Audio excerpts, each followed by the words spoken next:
ماذا حدث بعد الاغتيال؟ بداية عصر مبارك من سنة 1981 لحد سنة 2000. بعد ما السادات اتوفى البلد كلها كانت خايفة، كلهم عايزين استقرار ومش عايزين مغامرة جديدة، لحد ما جه الرئيس محمد حسني مبارك وتولى السلطة. بسم الله الرحمن الرحيم. إن قرار الشعب بتكليفي بمسؤوليات رئيس الجمهورية. أول حاجة قالها نهدي اللعب ونثبت الأسعار ونخلي الناس تتنفس.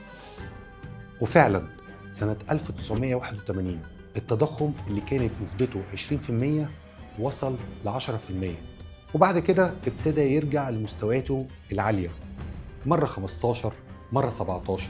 الناس كانت بتحس بالتضخم في العيش والسكر والزيت.